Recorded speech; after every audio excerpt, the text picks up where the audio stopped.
Donc ce matin, il y a une équipe volontaire qui est là pendant toute la nuit, assuré qu'il quand même tout un équipement soit là en sécurité.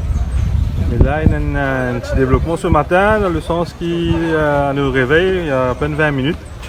Il y a à peu près une vingtaine SSU et des jeeps la police à peu près qui viennent au Malibu Waterfront. Et quand on peut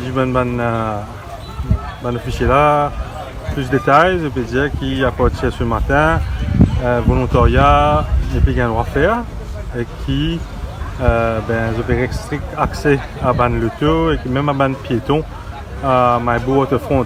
Donc c'est quand même une information qui nous apprend à l'instant. Donc j'ai envie de partager ça avec vous parce qu'il n'y a pas aucun communiqué dans ce sens de la part des autorités depuis ni hier ni ce matin. Donc c'est une évolution dans sa post Wakashola et que quand même là, les habitants Malibu, je ne suis pas trop d'accord avec ça parce qu'ils nous donnent les temps. Beaucoup là-dedans ont dormi pendant plusieurs jours et que je ne peux pas trop comprendre qui fait du jour au lendemain. L'aide des volontaires n'est plus bizarre parce qu'il y a quand même un gros travail de nettoyage à faire et que nous quand même peut-être déplorons un peu le manque de communication qui est quand même symptomatique de la façon dont les choses ont évolué depuis le début de sa épisode Wakashola, quand le gouvernement quand même il surprend nous à plusieurs moments avec une décision qui est un peu difficile pour comprendre. Donc bon, pour l'instant nous toujours au Malibu Waterfront, mais nous vous inquiétez comment la situation a évolué. Donc nous disons tout le monde qui peut suivre nous, reste connecté à nos pages. Et s'il y a une évolution, nous vous faisons connaître. Mais au moins, peut-être ce matin, nous connaissons qu'il y a quand même une décision assez drastique qui nous prend. C'est-à-dire, une volontaire n'est plus revenu au Waterfront.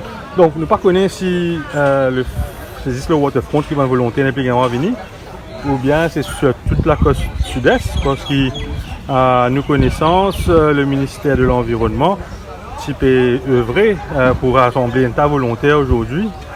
Donc nous ne connaissons pas si c'est une affaire qui applique uniquement à Malibu Waterfront ou si ça applique totalement à la côte du sud-est. Donc bon, nous pourrions me supposer dans les heures à venir. Et m'espérer que c'est pas une mauvaise surprise qui va à nous aujourd'hui. Parce qu'il y a quand même tout le monde qui est là depuis déjà plus qu'une semaine. Aujourd'hui fait le 8e jour qu'il est ici. J'espère que ça va nous là quand même après tous ces efforts qu'ils ont fait là, surtout pour l'endroit et qu'après tout sa volonté qui nous sortit à travers Maurice parce que la mer c'est appartenir à tout le monde aussi. Moi j'espère qu'ils ont l'effort pas couplé sous les pieds et qui quand même nous récite un terrain d'entente ou une façon dont nous pouvons procéder de façon c'est le lagon et le peuple mauricien et tous les habitants du sud qui sont gagnants parce qu'à la fin de la journée, ce qui est plus important, c'est qu'ils quand même nous minimisent l'impact de sa catastrophe là et que si nous pas mettre la main ensemble dans la pâte pour m'en dire, c'est nous la côte, c'est une société qui vous souffre. Voilà, merci.